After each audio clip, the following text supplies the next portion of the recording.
केंचुआ अभी अभी 18 साल का हुआ था और अब उससे रुका नहीं जा रहा था। बाहर की दुनिया देखने का शौक सर पर सवार था। धीरे धीरे मिट्टी खोदते हुए जैसे ही उसने अपना सफर शुरू किया, अंधेरा इतना था कि ठीक से देख भी नहीं पा रहा था। बस एक पल की लापरवाही में किसी और केंचुए से टक्कर हो गई। सामने वाला केंचुआ तो जैसे एक्टिंग का उस्ताद निकला, सीधा 360 डिग्री घूम के जमीन पर गिरा और मरने का नाटक करने लगा। वो कितनी भी बार हिलाया गया, टस से मस नहीं हुआ। लेकिन जब देखा कि सामने वाला भी उसी की तरह है, तब जाकर उठा और हल्की सी मुस्कान के साथ हाय बोला। दोनों का रिश्ता पहले ही मुलाकात में जम गया। एक दूसरे को दोस्त मानकर साथ बाहर निकलने का फैसला कर लिया। अब दोनों ने मिलकर मिट्टी खोदनी शुरू की। डबल स्पीड, डबल मेहनत। कुछ ही देर में ऐसा लगा जैसे जमीन के नीचे खाली सुरंग बन रही हो। लेकिन इतनी मेहनत के बाद थकावट तो होनी ही थी। तभी राहुल, पहले वाला केंचुआ, ने थोड़ा जुगाड़ लगाने की सोची। वो चुपचाप अपने दोस्त अर्जुन, दूसरा केंचुआ, की खोदी हुई सुरंग पकड़कर काफी आगे निकल गया और फिर वहाँ से ऐसे काम करने का दिखावा किया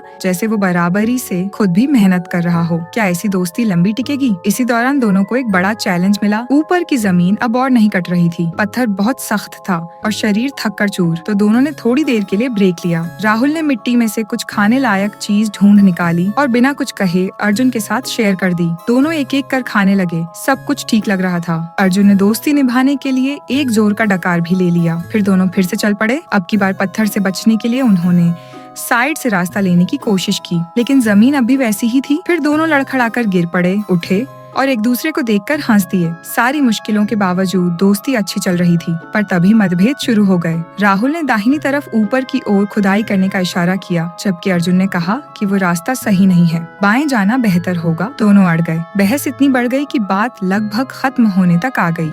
आखिरकार राहुल ने जमीन पर थूका और अपने चुने रास्ते पर निकल पड़ा। अर्जुन थोड़ी देर रुका, फिर उसने भी बिना पीछे देखे एक जोर का थूक फेंका। जब भाईचारा ही नहीं रहा तो फिर झुकना कैसा? दोस्ती की नाव वहीं पलट गई और दोनों ने अपनी अपनी राह चुन ली। आखिरकार अर्जुन पहले जमीन की सतह पर पहुंच गया।